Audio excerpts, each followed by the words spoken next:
மூன்று விதமான பறவைகளை குறித்து உங்களோடு பேசும்படியாக கர்த்தரால் நான் உந்தப்பட்டிருக்கிறேன். கவனித்துக் கொள்ளுங்க. இந்த 3 நாட்களும் காலை வேளையில் 3 விதமான பறவைகள் வேத புஸ்தகத்தில் ஆண்டவர் பறவைகள், மிருகங்கள், மரங்கள், செடிகள், தைலங்கள், எண்ணெய், பல காரியங்களை குறித்து ஆண்டவர் சொல்லி இருக்கிறார். அவர் சொல்லி இருக்கிற ஒவ்வொரு காரியத்திலையும் லட்சக்கணக்கான சத்தியங்கள் அடங்கி இருக்கிறது. நான் 1000 வருடம் ஜீவித்திருந்தாலும் அதையெல்லாம் சொல்லி விவரிக்க முடியாது. அதை தாவீது ராஜா இப்படியாக சொல்லுகிறார், 1000 10,000 நாவுகள் இருந்தாலும் போதாது. எண்ணிக்கைக்கு அடங்காத நன்மைகள், எண்ணிக்கைக்கு அடங்காத ஆசீர்வாதங்கள் ஆண்டவர் வேத புஸ்தகத்திலே கர்த்தருடைய பிள்ளைகளுக்காக எழுதி வைத்திருக்கிறார். அப்படி ஆண்டவர் எழுதி வைத்திருக்கிறது நோக்கம், நாம் அதை கேட்டு அதை விசுவாசித்து அதன்படி செய்து நீங்கள் எல்லாரும் இயேசுவோடு கூட அந்த நித்திய ராஜ்யத்துக்குள்ளே, அந்த மகிமையின் ராஜ்யத்துக்குள்ளே சேரும்படியான பாக்கியத்தை பெற்றுக்கொள்வதற்காக வேண்டித்தான் ஆண்டவர் இந்த வசனங்கள் எல்லாம் உங்களுக்காக நமக்காக எழுதி கொடுத்திருக்கிறார். கர்த்தருடைய பரிசுத்த நாமம் மகிமைப்படுவதாக. இந்த 3 நாட்களும் 3 பறவைகள் என்று சொன்னேன். இன்றைக்கு உங்களோடு பேசக்கூடிய பறவை காகம். நாளைக்கு உங்களோடு பேசக்கூடிய பறவை கழுகு. நாளை மறுநாள் உங்களோடு பேசக்கூடிய பறவை புறா. இந்த 3 விதமான பறவைகளை குறித்து ஆண்டவர் எழுதி தந்திருக்கிறத உங்களுக்கு கொஞ்சம் சொல்லி தந்து உங்களுடைய ஆவிக்குரிய ஜீவியத்தை உற்சாகப்படுத்தும்படியாக கிறிஸ்துவுக்குள்ளே நான் வாஞ்சிக்கிறேன்.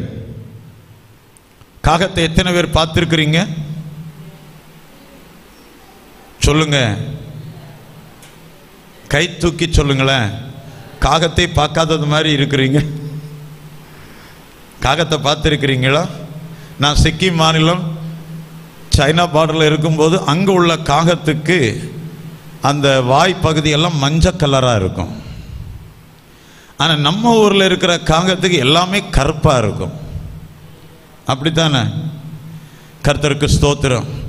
சிலருக்கு கருப்பு ஆட்களை கண்டா பிடிக்காது. நான் ஒரு முறை சிக்கிமில் தான் இராணுவ வண்டியில் உட்கார்ந்து நாங்கள் ஒரு இடத்துக்கு போயிட்டு இருந்தோம். அப்போ வேகமாக போயிட்டு இருக்கிறோம். திடீர்னு டிரைவர் சடன் பிரேக் போட்டார். நான் ஏன்டா பிரேக் போட்டேன், ஃப்ரெண்டில் ஒன்றும் இல்லையே அப்படின்னு கேட்டேன். அவன் சொன்னான், சார் ஒரு பூனை குறுக்க போயிடுச்சு, அதனால பிரேக் போட்டேன் அப்படின்னு சொன்னான். அதுவும் சாதாரண பூனை கிடையாது சார், கருப்பு கலர் பூனை குறுக்க போயிட்டு, ஆனால் ரொம்ப டேஞ்சர் அப்படின்னு சொன்னான். எனக்கு தூக்கி வாரி போட்டு நான் கேட்டேன், கருப்பு கலர் பூனை போனதுக்கு வண்டியை நிப்பாட்டிட்ட, இப்போ உட்கார்ந்துருக்கிற நாங்கள் 4-5 பேரும் கருப்பு கலர் ஆட்கள் தானே, அப்போ எங்களையும் வண்டியை விட்டு நீ கீழே இறக்க வேண்டியது தானே. சார் சிரிப்பு காட்டாதுங்க அப்படின்னு சொன்னான். அப்போ அவனை பார்த்து கேட்டேன், நான் உனக்கு ஒரு விஷயம் சொல்லட்டுமா? சொல்லுங்க சார் அப்படின்னு சொன்னான். நான் அவனை பார்த்து சொன்னேன், டேய் நீ பேப்பர் படிச்சிருக்கிறியா? ஆமாம் சார் டெய்லி படிப்பேன். அதில் மொத்தமே அவங்க 12 ராசிகளை போட்டிருப்பான். படிச்சிருக்கான்? ஆமாம் சார் படிச்சிருக்கிறேன். அதில் ஒரு ராசியில் சொல்லுது,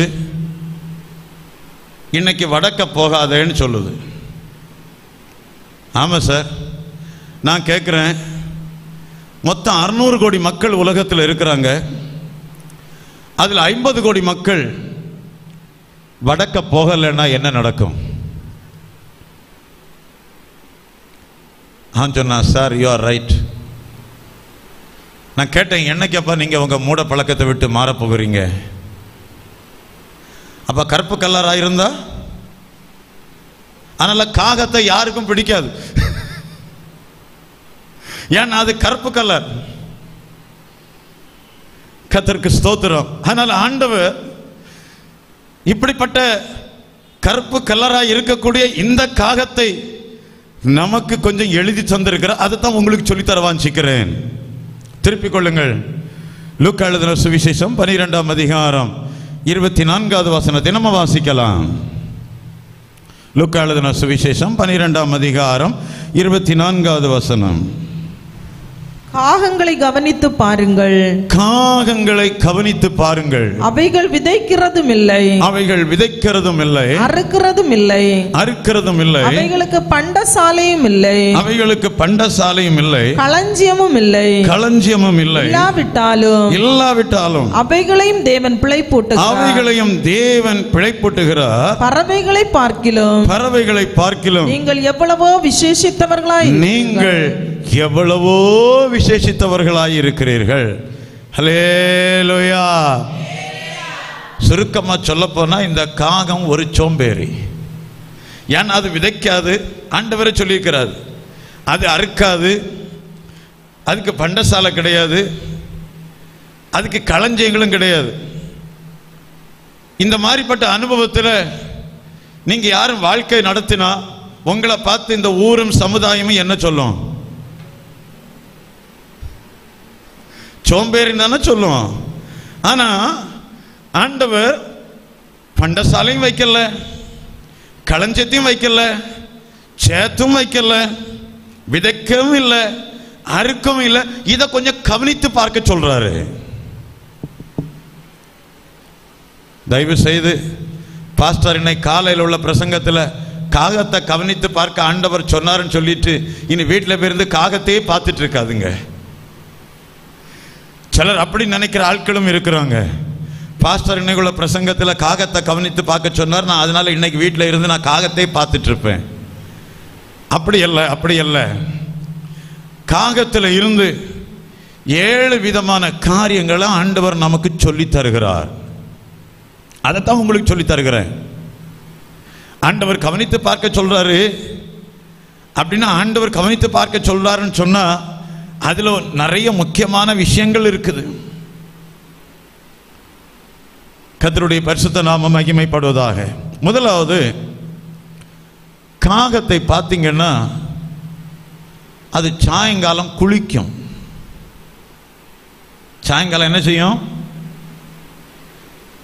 நீங்க கேட்பீங்க, பாஸ்டர் நீங்க இதெல்லாம் எங்க வச்சு பார்த்தீங்க? நான் பட்டாளத்தில் வேலை பார்க்கும்போது எனக்கு வேலையே இதுதான். எங்கேயாவது டியூட்டியில போவோம், எல்லா நேரமும் தீவிரவாதியை பார்த்துட்டு இருக்க முடியாது, எல்லா நேரமும் வேற எதையாவது பார்த்துட்டு இருக்க முடியாது. சில நேரங்களில் நான் காஷ்மீரில் இருக்கும்போது உண்மையை சொல்லுகிறேன், இந்த மேக மூட்டம் எல்லாம் வரும். பார்த்துருக்க நீங்க நாகர்கோவில் போகும்போது பக்கத்தில் அந்த மலை இருக்குது, மேற்கு தொடர்ச்சி மலை, அந்த காட்டுப்புதூர், எரச்சக்குளம், இந்த பக்கம் உள்ள அந்த இடங்கள் எல்லாம் மலைகளாக இருக்கும். இந்த மழை நேரங்களை நீங்க பார்த்தீங்கன்னா இந்த மேகம் எல்லாம் ரொம்ப மறைச்சிருக்கும் அந்த மலையை. அதே மாதிரி தான் இந்த காஷ்மீர்லையும் பயங்கரமான மேகங்கள் சூழ்ந்து காணப்படும். அந்த நேரத்தில் எங்களுடைய தளவாடங்கள் ஒன்றுமே வேலை செய்யாது. எல்லா கம்ப்யூட்டர் ஐட்டங்களும் செயலிழந்து போயிடும். அந்த நேரத்தில் அந்த மேக மூட்டத்தை பயன்படுத்தி தீவிரவாதி எப்படி உள்ள வருவான் எங்களுக்கு சரியா கணிக்க முடியாது. பெரிய பெரிய குழி தோண்டி அதுக்கு உள் வழியாக வருவான், நம்ம கண்டுபிடிக்க முடியாது. அப்போ அந்த நேரத்தில் நான் ராத்திரி ஃபுல்லாக டியூட்டி பார்த்துருக்குறேன். 2 கையில் 2 டார்ச் இருக்கும், அதை மாறி மாறி அங்கே எங்கே அடிப்போம். ஏன்னா நாங்கள் ஒரு ஆள் 2 பேர் நிற்கிறது தெரியாமல் இருக்கிறதுக்காக 4-5 பேர் ஒரு இடத்துல நிற்கிறத காட்டுறதுக்காக அப்படியாக நாங்கள் டார்ச் அடித்திருக்கிற நாட்கள் உண்டு. எவ்வளோ நேரம் அடிச்சுட்டு இருப்போம்?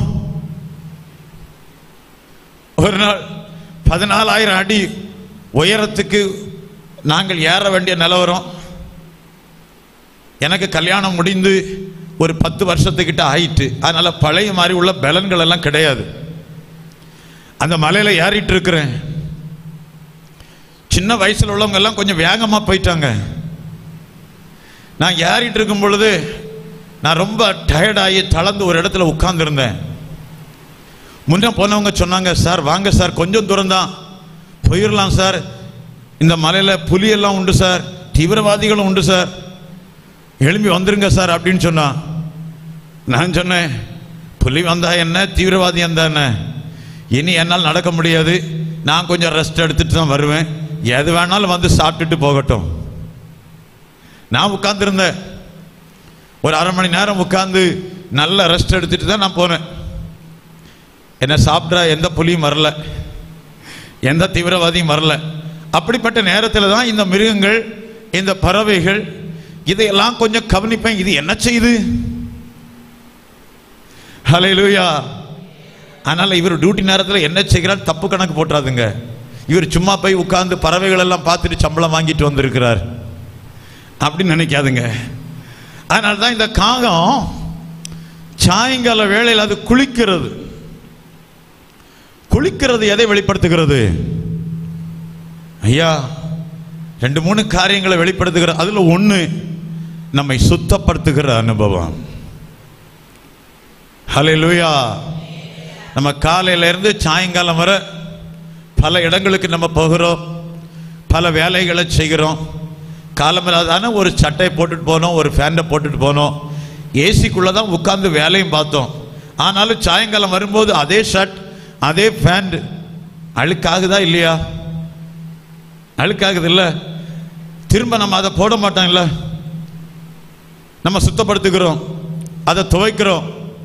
அதே போல தான் நம்ம பல இடங்களுக்கு நம்ம போகிறோம், வேலை செய்கிறோம், நம்முடைய கண்களினால பல இச்சைகளை பார்க்கிறோம், பல பாவங்கள் நம்மை ஆட்கொள்கிறது.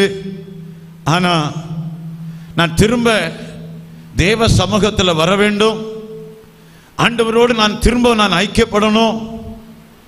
பாவத்தின் நிமித்தம் ஆண்டவர் என்னை விட்டு விலகி போயிடக்கூடாது. அந்த கண்ணோட்டத்தில் ஆண்டவரோடு நான் உறவு வைக்கணும்னா எனக்குள்ள ஒரு பரிசுத்தம் தேவையா இருக்கிறது, ஒரு சுத்திகரிப்பு எனக்கு தேவையா இருக்கிறது.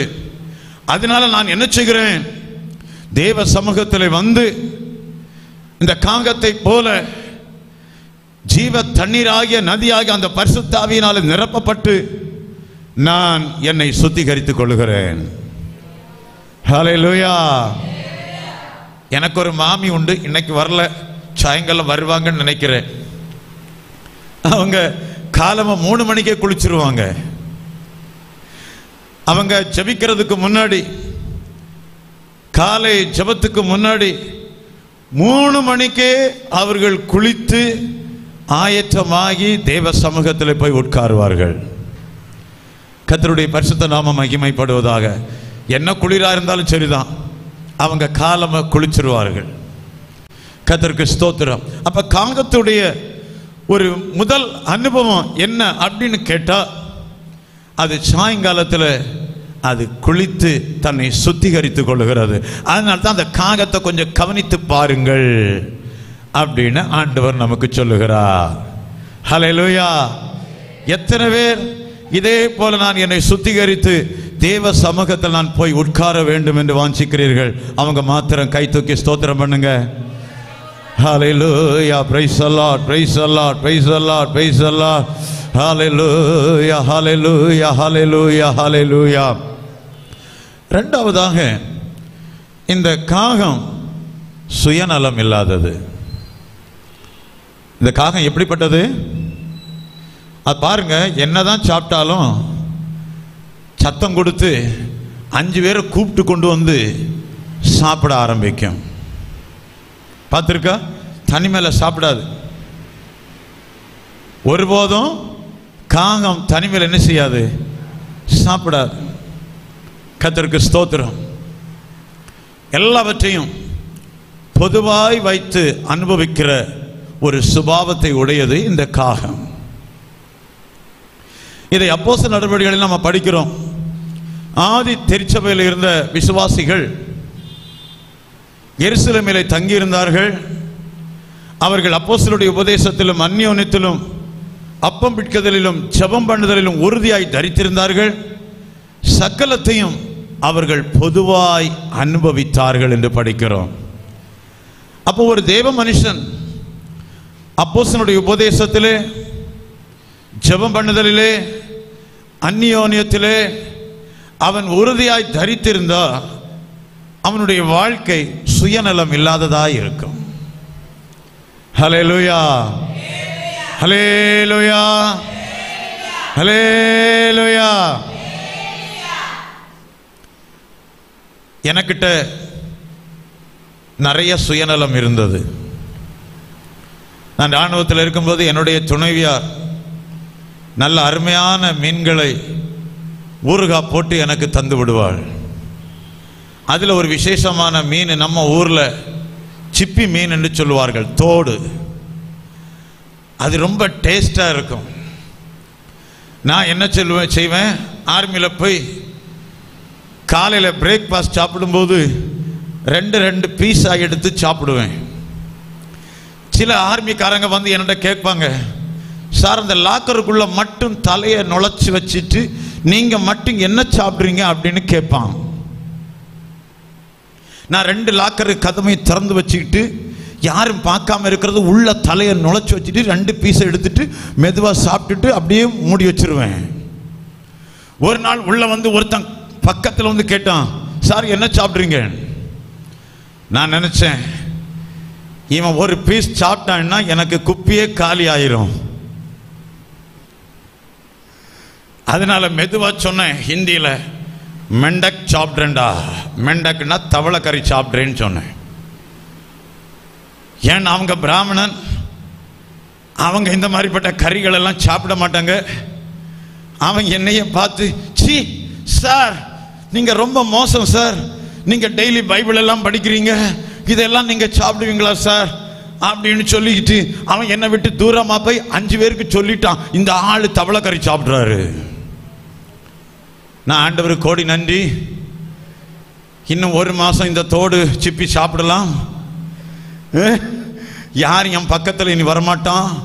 அப்ப எனக்குள்ள சுயநலம் எப்படி வேலை செய்து சொல்லுங்க? நம்ம யாராவது இப்படி இருக்கிறோமா? இருக்கிறோம். அப்படிதானே? என் வீட்டு பக்கத்தில் ஒரு மாமி, அவங்க பிள்ளைகளும் அப்படிதான். கர்த்தருக்கு ஸ்தோத்திரம். சின்ன வயசில் நாங்கள், அவர் 12ஆம் கிளாஸ் 10ஆம் வகுப்பு எல்லாம் படிக்கும்போது ஏதாவது வடை சாப்பிட்டுட்டே வருவாங்க, ஏதாவது வாயில சாப்பிட்டுட்டு வருவாங்க. எங்களை தூர பார்த்துட்டா கையை ஒழிச்சு வச்சிருவாங்க. நான் கேட்பேன், அது என்ன கையில் வச்சிருக்கிற? அது வடை. அது நான் வா வச்சுட்டேன், ஆனால் உனக்கு தர முடியாது. நாங்கள் சொல்லுவோம், பரவாயில்ல வா வச்சால் நாங்கள் சாப்பிடலாம் கொடு. கர்த்தருக்கு ஸ்தோத்திரம். கவனிங்க, சுயநலம் என்ன பண்ணுது? பொதுவா பகிர்ந்து சாப்பிடுவத விட மாட்டேங்குது. வீட்டில் சில அப்பாமார்கள் அப்படிதான் சண்டை பண்ணுவான். சில அம்மாமார்கள் வந்து பிள்ளை கொஞ்சம் அதிகமாக கொடுத்துட்டா போதும், எனக்கான் தரலன்னு சொல்லிட்டு அப்பா சண்டை பண்ணுது. அம்மா யாருக்கு கொடுக்குது சொல்லுங்க? பிள்ளை யாரு? அவருக்கு ரத்தம். ஆனா அதை கண்டுக்கல. ஐயா நான் இல்ல சம்பாதிச்சுட்டு வரேன், எனக்கு நிறைய தரமா பிள்ளைக்கு நிறைய கொடுக்கறான்னு சண்டைக்கு நிக்கிறோம். வீட்டிலேயே பொதுவாய் அனுபவிக்கிற தன்மைகள் வரல. அதனால தான் ஆண்டவர் காகத்தை கொஞ்சம் கவனித்து பார்க்க சொல்றாரு. நீ சுயநலமா வாழாத, சுயநலவாதியாக நீ வாழாத, நீ பொதுவாய் அனுபவிக்க கற்றுக்கொள், நீ பொதுவாய் பகிர்ந்து சாப்பிட கற்றுக்கொள். அப்படியாக ஆண்டவர் சொல்லுகிறார். ஹல்லேலூயா. அப்ப இன்னைக்கு ஒரு தீர்மானம் எடுத்துக்கொள்ளணும். என்னது? காகத்தை போல பொதுவாய் சாப்பிட கற்றுக்கொள்ளணும், பகிர்ந்து கொள்ள கற்றுக்கொள்ள வேண்டும். ஹல்லேலூயா. மூன்றாவதாக காகம் கீழ்ப்படிதல் உள்ளது. ஹல்லேலூயா. என்ன சோர்ந்து போயிட்டீங்களா? காகத்துக்கிட்ட எதையாவது கொடுத்து பாருங்க, திரும்ப வாங்க முடியுமா? சில ஆட்கள்கிட்டையும் அப்படி கொடுத்து சில காரியங்களை கொடுத்து பாருங்க, திரும்ப வாங்க முடியுமா? முடியாது. அப்படித்தானே? அதே காகத்தை தான் ஆண்டவர் எலியா தீர்க்கதரிசியை போஷிக்கும்படியாக அப்பத்தையும் இறைச்சியையும் கொடுத்து அனுப்பினார். ஆண்டவர் கீழ்ப்பட்டதா காகம்? மனுஷ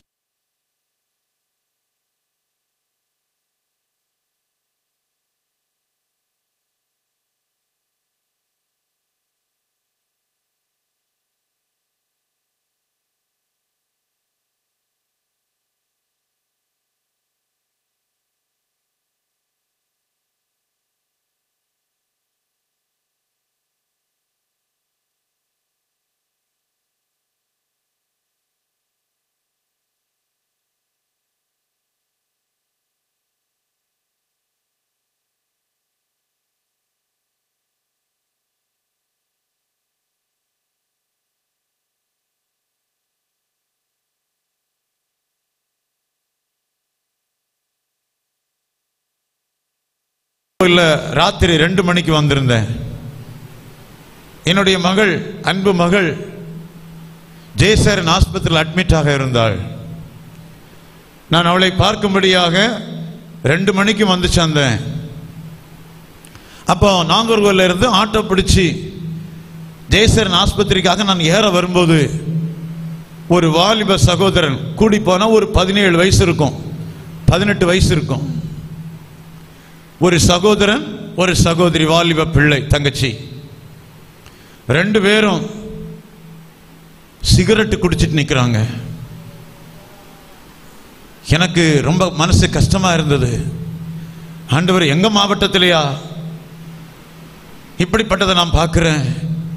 அப்பா அம்மா காலேஜுக்கு விட்டாங்க, ஹாஸ்டலுக்கு விட்டாங்க, படிக்கும்படியாக விட்டாங்க. ஆனா ராத்திரி 2 மணிக்கு இப்படி நிற்கிறாங்களே. எங்கள் தேசம், எங்கள் மாவட்டம், எங்கள் ஊர் எவ்வளவு அசுத்தங்களால நிறைந்து கொண்டிருக்கிறது. நான் வருத்தப்பட ஆரம்பித்தேன். வருத்தத்தோடு தான் கிளம்பி வந்தேன். இப்படி இந்த பூமி வருத்தங்களினாலே, கொடிய சஞ்சலங்களினாலே, பயங்கரமான பாடுகளினாலே, கஷ்டங்களினாலே நிறைந்திருக்கிற இந்த உலகத்தில் இருந்து ஆண்டவர் ஒரேடியா இந்த உலகத்தை அழிக்க விரும்பவில்லை. துபாயில இருந்து ஒரு சகோதரன் என்ன பார்த்து கேட்டார், ஆண்டவர் ஏன் இந்த உலகத்தை முழுமையாக அழித்து, ஒரேடியாக அழித்து போட்டு எல்லாத்தையும் புதுசாக்கி நமக்கு ஒரு நல்ல வாழ்வு தரலாமே அப்படின்னு என்ன பார்த்து கேட்டார். நான் சொன்னேன், நீ சொன்னத, நீ சிந்தித்தத ஆண்டவர் எத்தனையோ வருஷங்களுக்கு முன்னாடி சிந்தித்து விட்டார்.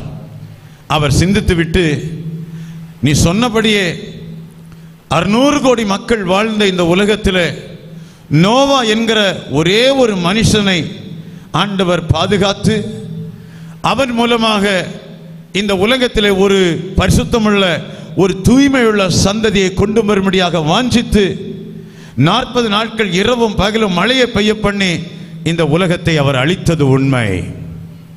ஆனால் அதுக்கு பிற்பாடு நோவா குடித்து வெறித்து அவர் இந்த உலகத்தை மீண்டுமாக சபித்தார்.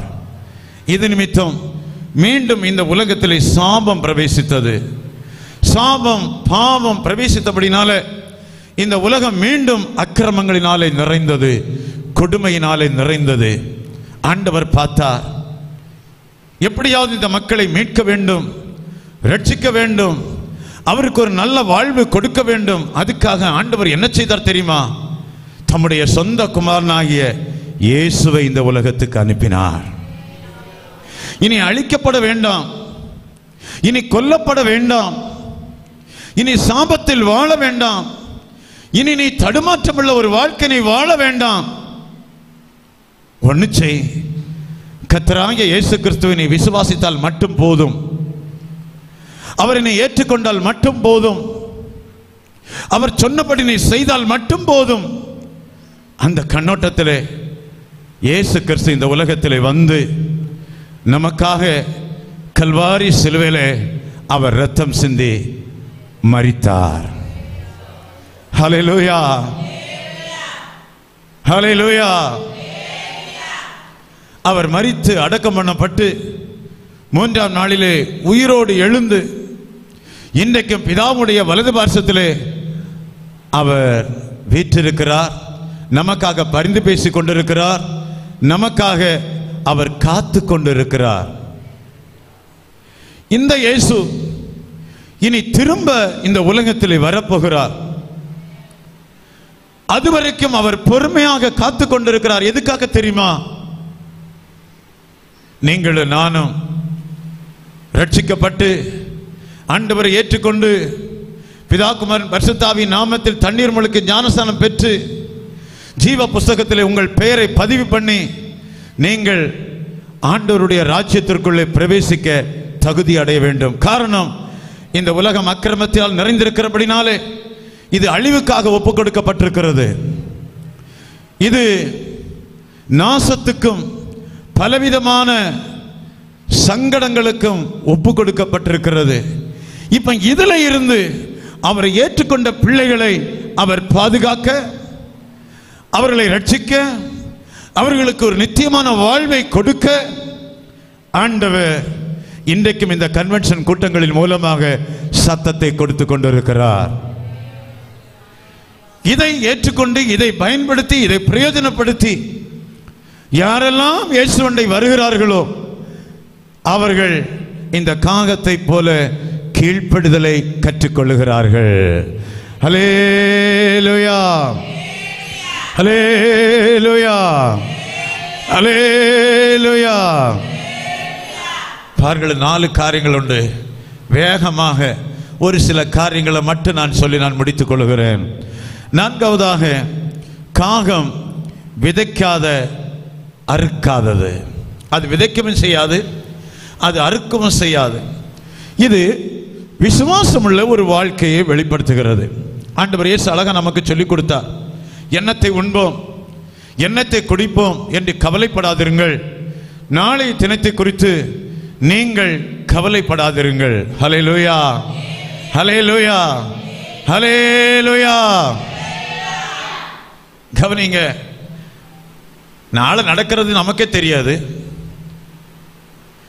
தூங்கிட்டு எழும்போன்னு சொல்லிட்டு நமக்கு என்ன நிச்சயம்? அதுவே கிடையாது. அப்ப அப்படிப்பட்ட நபர்கள், நம்பிக்கையற்றவர்கள், கர்த்தருடைய பிள்ளைகள் கர்த்தரை நம்பி வாழ வேண்டும், கர்த்தரை விசுவாசித்து வாழ வேண்டும். நாளைக்கு என்ன நடக்கும் நமக்கு தெரியாதுல்ல. அதனால நாம என்ன செய்யணும்? இந்த காகத்தை போல கர்த்தரை நோக்கி கூப்பிட வேண்டும். இதைத்தான் யோபின் புஸ்தகம் 38ஆம் அதிகாரம் 41வது வசனத்திலே நம்ம வாசிக்கிறோம். என்ன சொல்லுகிறார்? யோபின் புஸ்தகம் 38ஆம் அதிகாரம் 41வது வசனத்தை மைக்கில் வாசிக்கலாம்.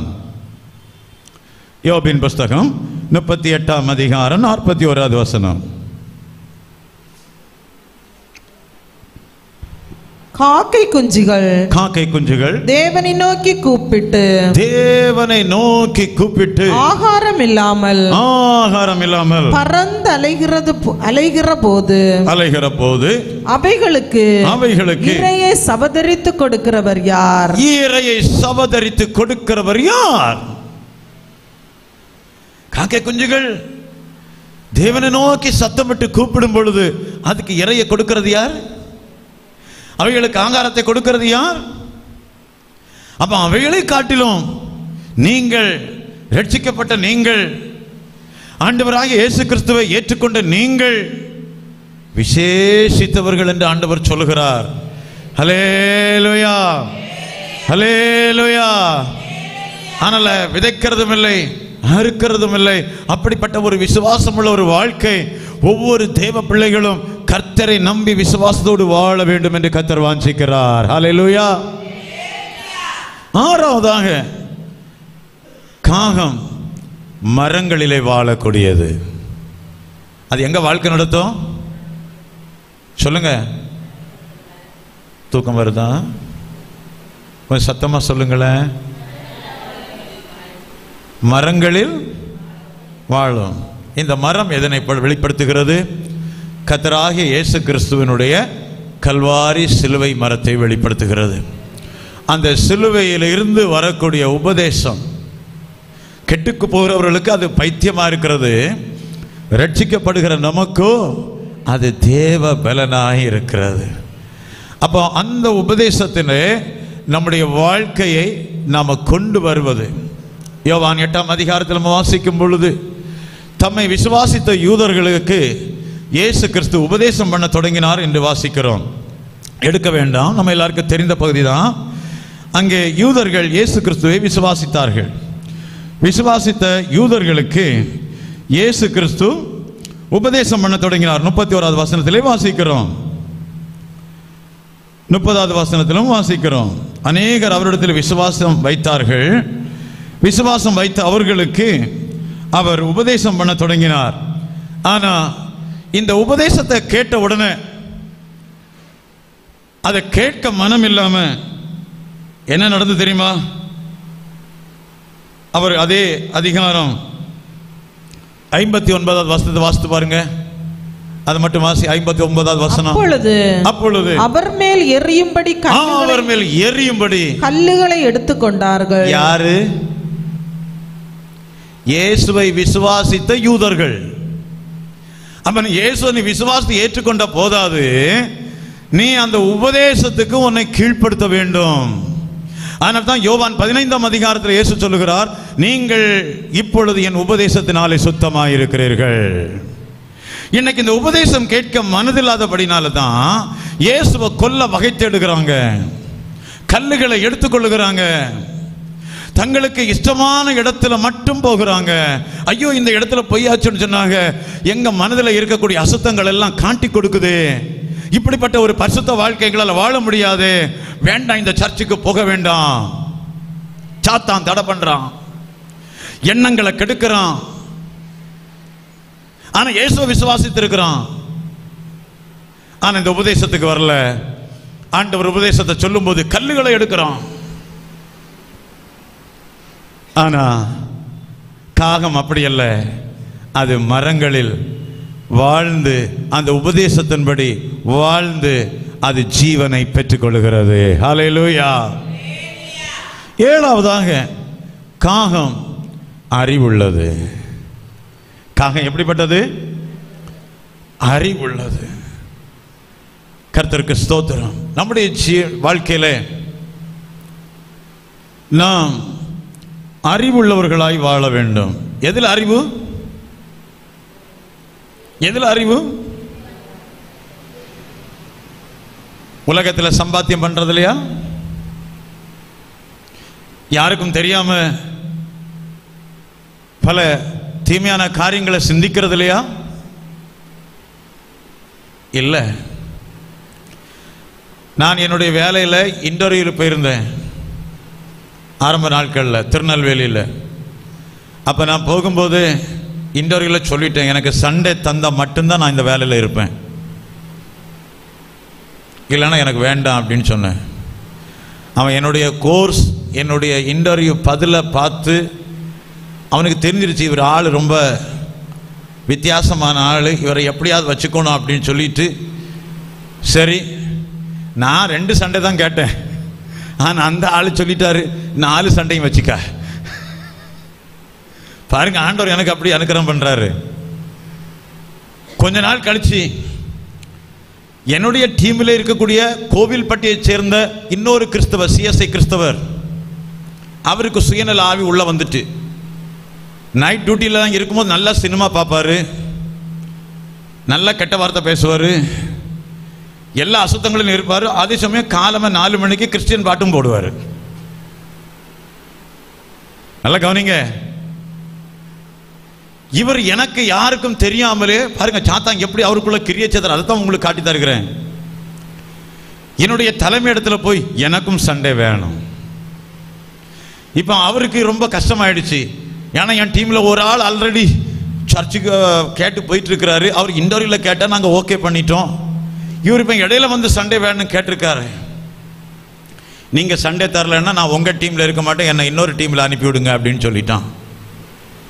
அவர் பார்த்தாரு, இந்த ஆள் ஒளிஞ்சு போகிறதா நல்லதுன்னு சொல்லிட்டு வேற டீமில் மாற்றி விட்டார். இப்போ எனக்கும் வசதியாக போயிடுச்சு, அவர் போயிட்டாரு. ஆனால் எல்லாரும் வணக்கம் சொல்லுவோம், ஆனால் உள்ள என்ன வருது? அப்போ அவருக்கு அறிவு எங்கே வேலை செய்யுது? ஒன்றில் எனக்கு சண்டே வருகிறத கட் பண்ணணும், இல்லைன்னா அவருக்கு சண்டே கிடைக்க செய்யணும், ரெண்டில் ஏதாவது ஒன்று செய்யணும். அப்போ அவருக்கு அறிவு அங்கே வேலை செய்திருக்கு. ஆனால் ஆண்டவருடைய வசனம் என்ன சொல்லுது? ஒன்றான மெய்தேவனாகிய உம்மையும் நீர் அனுப்பினவராகிய இயேசு கிறிஸ்துவை அறிவதே நித்திய ஜீவன். பரிசுத்தராகிய இயேசு கிறிஸ்துவை அறிகிற அறிவே எனக்குள்ள வேணும். எனக்கு டெல்லி போக தெரியும், எனக்கு மும்பை போக தெரியும், என்னுடைய மகனுக்கு உலகம் முழுதும் போக தெரியும். அந்த அறிவல்ல, அந்த அறிவல்ல, இயேசு கிறிஸ்துவை அறிகிற அறிவு உனக்குள்ளே வர வேண்டும். இன்னைக்கு அந்த அறிவு உங்களுக்குள்ள இருக்கிறதா? கடைசியாக ஒரு காரியம் சொல்லி முடிக்கிறேன். வருகிறதும் போகிறதுமான காகம். பேழைக்குள்ள நோவா காகத்தை அனுப்பிவிட்ட பொழுது அந்த காகம் வருகிறதும் போகிறதுமாக இருந்தது. நீ ஆலயத்துக்கு வரலாம், நீ போகலாம், அது ஒன்று நடந்தால் மட்டும் போதாது. ஆனால் புறாவை அனுப்பின பொழுது அது ஒரு இளங்கிளையை கொத்தி கொண்டு வந்தது. அருமையான கர்த்தருடைய பிள்ளையே, நீ தேவ சமூகத்தில் வருகிறதும் போகிறதுமான ஒரு அனுபவம் உனக்கு வேண்டாம் என்று கர்த்தர் சொல்லி இருக்கிறார். காகத்தை கவனித்து பாருங்கள், அவைகள் விதைக்கிறதும் இல்லை, அறுக்கிறதும் இல்லை, அவைகளையும் உங்கள் பரமபிதா பிழை போட்டுகிறார். இந்த கால வேளையில் காகத்தை குறித்து 7 காரியங்களை கர்த்தர் உன்னோடு பேசி இருக்கிறார். நீ இயேசு கிறிஸ்துவை விசுவாசித்த ஏற்றுக்கொண்ட ஒரு மார்த்தாளை போல உன்னுடைய வாழ்க்கை அமையாமல் காகத்தை கவனித்து பார்க்க சொன்ன கர்த்தர் மாலையிலே குளித்து விட்டு செல்லும். அது சுத்திகரிப்பை வெளிப்படுத்துகிறது. சுயநலம் இல்லாத ஒரு வாழ்க்கை வாழ வேண்டும் என்று ஆண்டவர் சொன்னார். கர்த்தருடைய வார்த்தைக்கு கீழ்ப்படிதல் உள்ள ஒரு காகத்தை போல் நம்ம மாற வேண்டும் என்று சொன்னார். விசுவாச வாழ்க்கை வாழ விதைக்காத அறுக்காத ஒரு வாழ்க்கை காகத்தை போல் இருக்க வேண்டும் என்று சொன்னார். அவருடைய உபதேசத்தில் சுத்தமடைவதற்கு மரங்களில் வாழ வேண்டும் என்று சொன்னார். பரிசுத்தரை அறிகிற அறிவுள்ளவளாய் என்னுடைய வாழ்க்கை மாற வேண்டும் என்று சொன்னார். கடைசியாக அந்த காகம் வருகிறதும் போகிறதுமாய் இருந்தது. அந்த வாழ்க்கை நமக்கு வேண்டாம். இயேசு இந்த உலகத்திலே வரப்போகிறார். அவர் மத்திய ஆகாயத்திலே வரும்பொழுது இயேசுவே நான் விசுவாசித்தேன் என்கிற வார்த்தையை சொல்லுகிறதோடு நின்று விடாமல் இந்த காகத்தை கவனித்து பார்த்து நான் கற்றுக்கொள்ள வேண்டிய விஷயங்கள் எத்தனையோ இருக்கிறது என்பதை இந்த காலைவேளையில் எங்களோடு பேசின ஆண்டவரே, நீங்க பேசின இந்த வார்த்தைக்கு எங்களை கீழ்ப்படுத்த அதன்படி செய்ய கர்த்தர் எங்களுக்கு கிருபை தாரும், பலன் தாரும். ஹல்லேலூயா. எல்லாரும் அந்த பலனை பெற்றுக்கொள்வோம். எல்லாரும் அந்த பலனை கர்த்தரிடத்தில் கேட்போம். சரீரத்திலே உயிரோடு வாழ்வதற்குரிய பலனை கேட்கிறோம். ஆனால் ஆவியிலே ஆத்மாவிலே பலன் தந்து அவர் மூலமாக கேட்ட வசனத்தின்படி வாழ்வதற்கு உனக்குள்ளே பலன் வேண்டும். அதை பரிசுத்த ஆவியானவர் உனக்கு தரும்படியாக வாஞ்சிக்கிறார். ஒரு வல்லமையின் ஆவி உனக்கு அவசியம். அந்த ஆவியானவரால் நீ உயிர்ப்பிக்கப்பட வேண்டும். ஹல்லேலூயா.